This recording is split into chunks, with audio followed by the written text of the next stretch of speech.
संजीव त्रिवेदी मेरे साथ जुड़ गए हैं। संजीव, 7 बज चुके हैं, 7:02। वोटिंग का सिलसिला शुरू हो चुका होगा। पहली तस्वीर की हम बात करेंगे। सबसे पहले पोलिंग स्टेशन पर क्या दिखाई दे रहा है?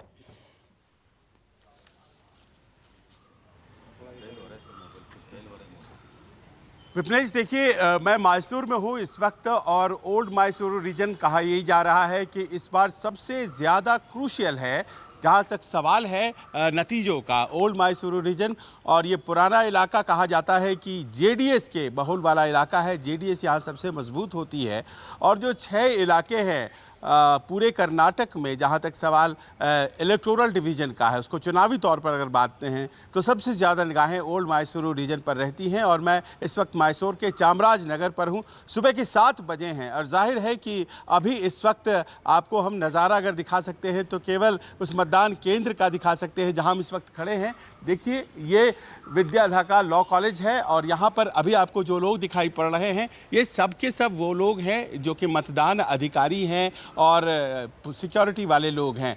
वोटिंग की प्रक्रिया आरंभ हो गई है। लोग अभी तक भीतर नहीं गए हैं, लेकिन मैं देख पा रहा हूं कि कुछ लोग अर्ली वोटर्स जो हैं वो जा रहे हैं सुबह सुबह वोटिंग करने के लिए। कुछ लोग पहुंचना शुरू हो गए हैं, जागृत लोग। और एक ऐसी उत्सव की तरह की बात यहाँ पर कर्नाटक में दिख रही है, क्योंकि जिस तरह से हाई वोल्टेज प्रचार किया गया है और जिस तरह से इस बार पूरे माहौल में लग ये रहा था कि कोई दक्षिण का चुनाव नहीं, पूरे भारत में इस चुनाव की खबर फैल रही थी। हम लोग भी दिल्ली से आकर यहाँ कवर कर रहे हैं, तो आप जान सकती हैं कि इसे सत्ता का सेमीफाइनल जैसा कहा जा रहा है। और कहा यही जा रहा है कि ये कर्नाटक के चुनाव और कुछ और राज्यों में जो चुनाव होने हैं सभी सत्ता का सेमीफाइनल है, क्योंकि साल 2024 में क्रूशियल लोकसभा के चुनाव होने हैं। यहाँ इस वक्त की जो स्थिति है उसमें आपको हम बताते चले कि जो मैसूर का क्षेत्र है जहाँ इस वक्त मैं खड़ा हूँ, वहाँ भारतीय जनता पार्टी जो 59 सीटें यहाँ की कहलाती है उसमें से मात्र 10 सीटें लेकर आ पाई थी। मात्र 10 सीटें, यानी कि हार और जीत का जो मामला है वो अगर कहीं से तय होता है भारतीय जनता पार्टी के लिए तो ये मैसूर रीजन से ही तय होता है, मैसूर से ही तय होता है। बहुत से मुद्दे भी आए थे, आप जानती हैं, टीपू सुल्तान और तमाम दूसरी तरह की बातें, क्योंकि टीपू सुल्तान आप जानती हैं उनका क्षेत्र यही है। तो ऐसे में इन मुद्दों में क्या जान रही है या फिर कुछ नए मुद्दे सामने आए हैं? क्या प्रधानमंत्री ने लगातार जो उन्होंने 29 अप्रैल से कैंप किया 7 तारीख तक, तो क्या उसने सब कुछ फिजा बदल दी है, या फिर मुद्दों के आधार पर ही जो स्थानीय लोग हैं उनके अपने रोज़मर्रा की ज़िंदगी से जुड़े जो सवाल है उन पर ही वोटिंग होने जा रहा है? ये तमाम विषय ऐसे हैं जिन पर हम दिन भर बात करने की कोशिश करते रहेंगे लोगों से। भाषा की समस्या है, ये ज़रूर है, लेकिन ये तय है कि लोग बाग बहुत ही ज़्यादा उत्सुक, और मैं देख पा रहा हूँ कि एक एक करके धीरे धीरे लोग वोट देने के लिए आना शुरू हो गए हैं। एक टोली देखिए, एक परिवार जा रहा है ये वोट करने के लिए। और ये अच्छी बात है कि सुबह सुबह लोग निकल पड़े हैं वोट करने के लिए। और मैं देख पा रहा हूँ कि ये बड़ा ही एक ऐसा क्षेत्र है जहाँ पर बहुत से लोग, 4 बूथ हैं यहाँ पर इस हमारे पोलिंग सेंटर पर, और जाहिर है कि यहाँ से बहुत लोग थोड़ी देर में पहुँचने शुरू हो जाएंगे। जी बिल्कुल संजीव, बहुत ही निर्णायक आज का दिन है, क्योंकि जिस तरह से हमने देखा संजीव, प्रधानमंत्री नरेंद्र मोदी ने अंत तक आते आते चुनाव प्रचार के पूरी जी जान लगा दी। 7 दिन, 17 रैलियां। क्या वाकई इसे प्रधानमंत्री के लिए एक टेस्ट माना जाए? क्योंकि एक बहुत बड़ी चुनौती बीजेपी के लिए है उस इतिहास रचने की और 38 साल के उस सिलसिले को तोड़ने की।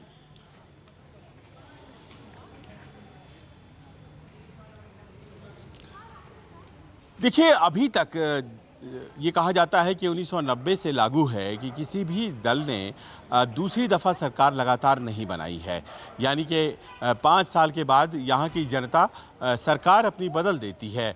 एवरी 5 ईयर्स कहा यही जाता है कि नए लोग आते हैं, नए मुख्यमंत्री बनते हैं। अब क्या इस बार ये इतिहास दोहराएगा या नई इबारत लिखी जा रही है, नया इतिहास लिखा जाने जा रहा है? एक तो ये देखना है इस बार के चुनाव में बहुत महत्वपूर्ण है।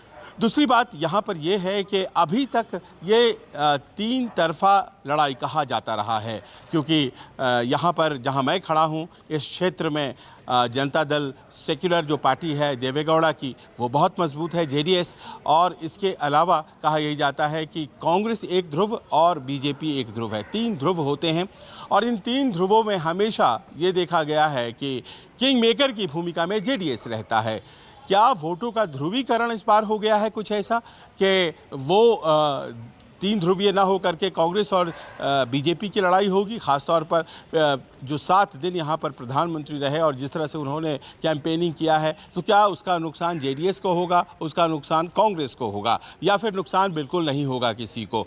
ये दूसरा प्रश्न उठ जाता है। और तीसरा जो अहम प्रश्न उठ जाता है कि कांग्रेस ने हमेशा से यहाँ पर वोट परसेंटेज बेहतर हासिल की है भारतीय जनता पार्टी से। पिछली दफ़ा वो हार गई थी, 80 सीटें ही ले पाई थी, बावजूद उसके जो वोट परसेंटेज थे वो बीजेपी से ज़्यादा थे, यानी कि ज़्यादा वोट जीती थी, कम सीटें जीत पाई थी।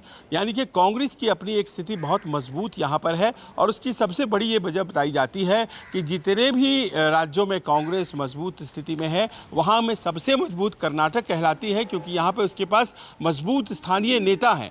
और इस मजबूत स्थानीय नेता से तात्पर्य मेरा यहाँ है कि जो रीजनल छत्रप अंग्रेजी में कहते हैं, और यहाँ पर पूर्व मुख्यमंत्री सिद्धरामैया और इसके अलावा डीके शिव कुमार जो कि इस वक्त के कांग्रेस के अध्यक्ष हैं, और इसके अलावा सबसे बड़ी बात ये कि कांग्रेस के अध्यक्ष मल्लिकार्जुन खड़गे वो भी इसी राज्य से आते हैं, गुलबर्गा से।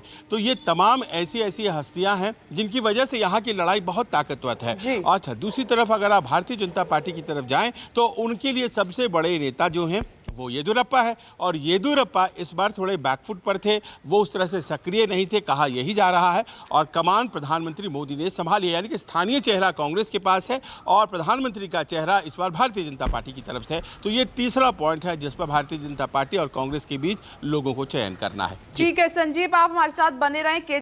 नमस्कार, मैं हूं मानक गुप्ता। अगर आपको हमारा ये वीडियो पसंद आया हो तो इसे लाइक और शेयर जरूर करें, और हाँ, हमें सब्सक्राइब और फॉलो करना ना भूलें ताकि आप देश और दुनिया की कोई खबर मिस ना करें। तो जुड़े रहिए हमारे साथ और देखते रहिए न्यूज़ 24।